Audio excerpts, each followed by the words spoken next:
This is saffron. It's worth more per gram than silver. It's not a gemstone, it's not a rare mineral, it's a simple spice that you put in food. And the reason it costs this much? It all starts with a flower that only blooms for 2 weeks a year. Saffron comes from a flower called the Crocus sativus. Inside each flower are 3 tiny red threads. Those threads are saffron. To make just 1 pound of saffron, you need about 75,000 of these flowers. To buy 1 pound of saffron, it could cost you up to $5,000.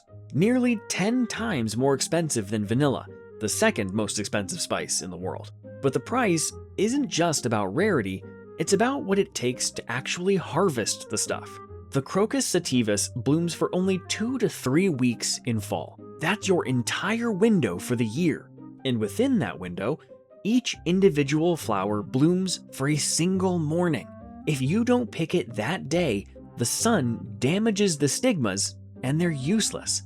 So harvesters wake up before dawn. They walk into fields of purple flowers in the dark and start picking every single flower by hand. No machines, no tools, just hands. Then, once the flowers are picked, each one has to be carefully pulled apart to extract those 3 tiny threads. Also, by hand. 1 flower at a time, 3 threads at a time, 75,000 times to make a pound.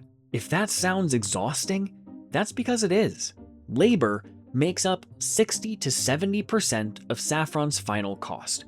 90% of the world's saffron comes from Iran, and the people harvesting it, they earn roughly $5 a day. One harvester picks thousands of flowers in a single day and produces maybe a few grams of saffron. The same few grams you're buying for $30 to $50 at Whole Foods. But at least when you buy real saffron, you're getting what you paid for. The problem is, a lot of people aren't. Saffron is so expensive that faking it is its own industry. People pass off turmeric as saffron, safflower petals as saffron, dyed corn silk as saffron.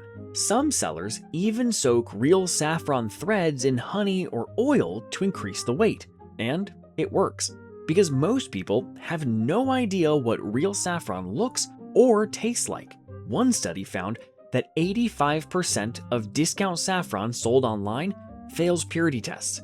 So if you see saffron for less than $5 a gram, it's almost certainly not real.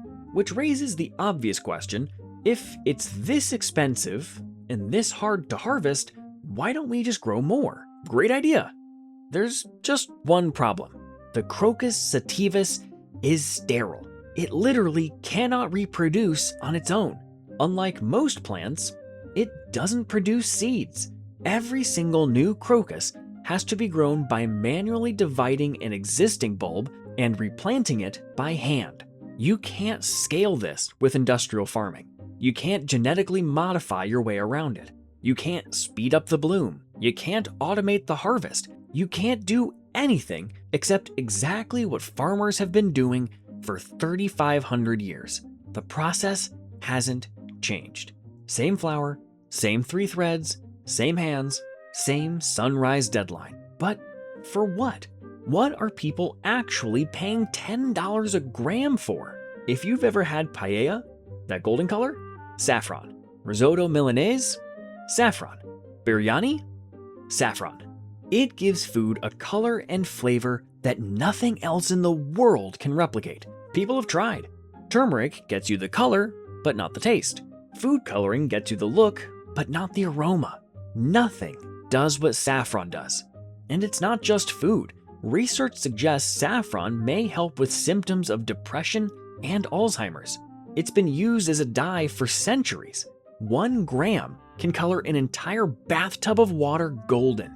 Ancient records suggest that Cleopatra frequently bathed in saffron-infused milk. For 3,500 years, humans have been waking up before dawn, hand-picking a flower that blooms once a year, extracting 3 threads, and doing it 75,000 times to fill a single jar. So Next time you see saffron at the store and think it's overpriced, now you know what went into it, 3 threads at a time.